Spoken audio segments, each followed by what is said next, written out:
China has starred in what has been the greatest economic revolution in the history of mankind. However, in spite of this, in 2017, both Moody's and Standard & Poor's, two of the three main rating agencies, reduced the Chinese debt rating.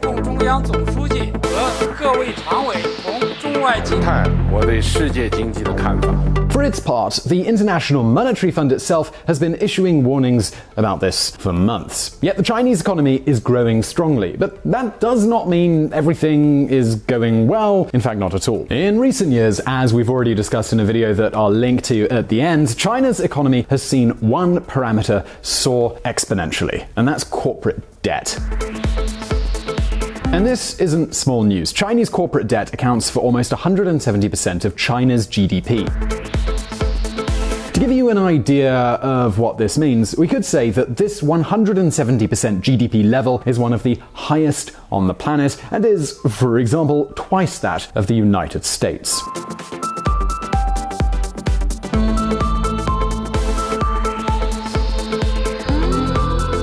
Some of you might be wondering, well, if the Chinese economy seems to be doing so well, how did its companies accumulate such a huge debt? Well, the truth is that in recent years, Chinese companies have gone on a sort of spending spree all over the world. They've bought everything: foreign companies, ports, airports, mines, railways, even soccer teams.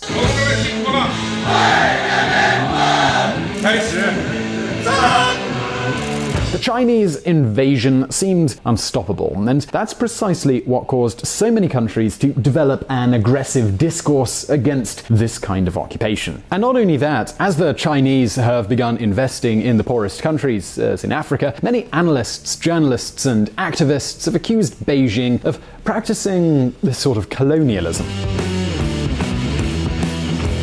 And do beware, because this phenomenon is really quite widespread. Companies, investors, entrepreneurs, government institutions, it does not matter. In recent years, the obsession to get money out of China has been shared practically by every person in the Chinese economy. Now, surely some of you might now be thinking, well, Chinese people buying all kinds of things from all over the world, people in Beijing, they've got to be rubbing their hands together, right? Well, the truth is that no, actually nothing could be further from the truth. In fact, throughout the last year, Xi Jinping's government has launched many measures to stop this process. I mean, hold on just a moment. The Beijing government actually wants to stop this Chinese purchase wave? I mean, don't they want to take over the world? Well, it's not that they don't want to, but they certainly do have their reasons for this. So listen up.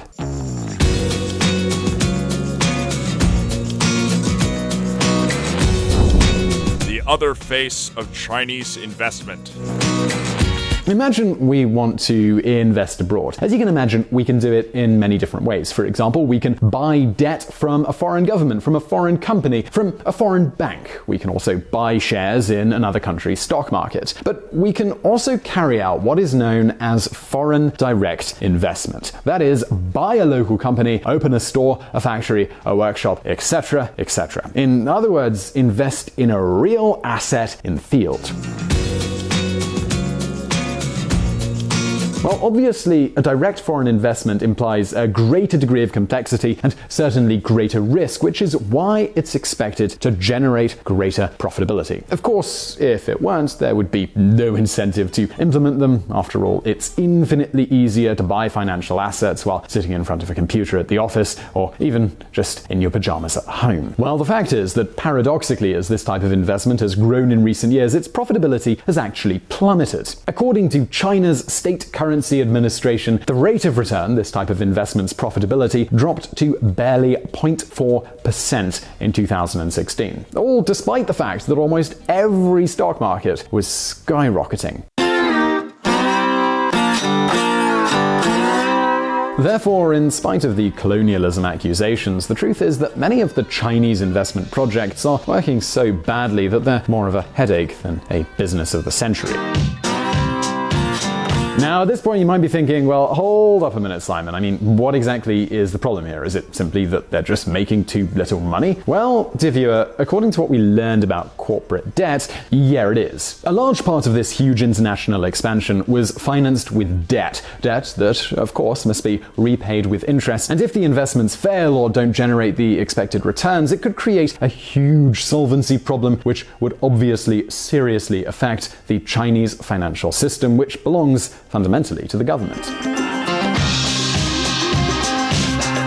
Let's take, for example, the Sina Hydro and China Railway Engineering Corporation case, two engineering and construction companies owned by the Chinese government. You see, in 2007, they reached a huge agreement with the Congolese government. In exchange for a concession to exploit copper, they committed to investing $9 billion in the African country, $3 billion in the mine, and $6 billion in infrastructure. Two government-owned companies that had nothing to do with mining and were entirely financed by a Chinese government-owned bank.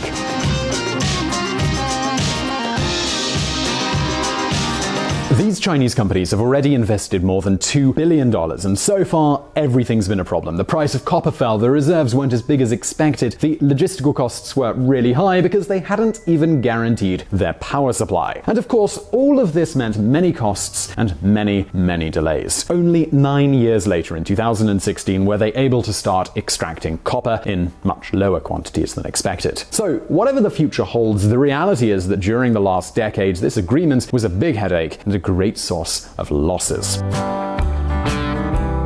And don't think that this project was an exception. The truth is that in recent years, Chinese companies, government-owned and private companies alike, have gotten into serious debt buying all kinds of assets without caring about the price. But that is not all. In addition, all these investments mean capital leaving the country at such a high rate that between 2011 and the beginning of 2017, Chinese currency reserves plummeted by $1 trillion. And that, my friends, is a lot of money, and it's something that goes in the opposite direction of what Beijing wants, which in recent years tried to strengthen the yuan. So now we come to the question of why are Chinese investors so eager to get money out of the country, and why do they seem so surprisingly bad when it comes to investing abroad? Well, listen up.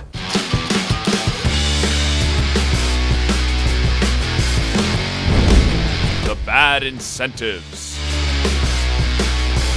Folks, the fact that Chinese investors seem so incompetent when it comes to investing abroad is a matter of incentives and bureaucracy. See, the main priority for the Chinese, who manage to make money, is to transfer part of their assets abroad. So why is this? Well, it's fundamentally a matter of legal safety. Allow me to explain. As you know, China is a dictatorship, and that means that if tomorrow you have a problem with the political power, your money could just disappear. And not only that, as in any dictatorship, there are many restrictions. Because if things go wrong, what could be better than having part of your patrimony protected in other countries? It seems pretty sensible, right? I think most people would do it. I mean, wouldn't you?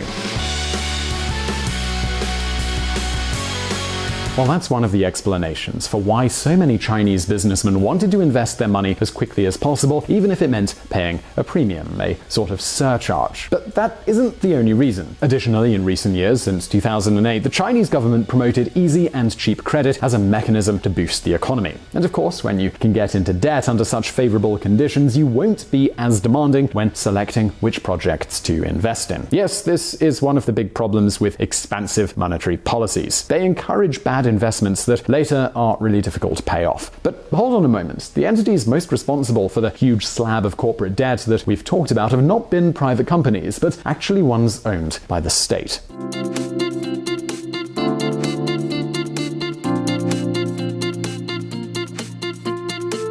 And this, though surprising, also has a lot to do with incentives.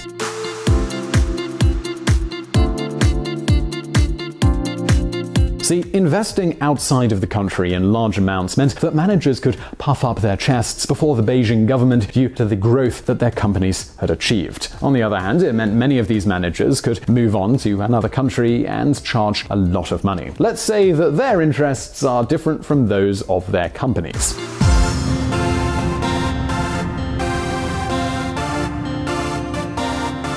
And And of course, if business was done in countries as complicated as Africa, it was also easier to take a slice, get a commission, shall we say. In addition, Chinese state-owned companies have huge bureaucratic structures which make decision-making and adapting to any changes that may occur very, very slow. Yep, state-owned companies tend to be much more inefficient. Well, that's what Xi Jinping wants to face up to while trying to consolidate his power.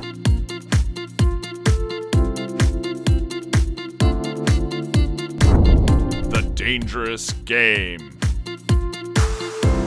An important point here. This huge shopping maelstrom, which is often done without too much thought, also happened in Japan in the 1980s, that is, before the Great Crisis of the early 90s. And in Beijing, they're terrified that something similar will happen to them. So what do you think they did? Well, they introduced a lot of restrictions on foreign investments in such a way that now the Chinese government can veto corporate operations abroad for Chinese companies, even if they are carried out by private companies.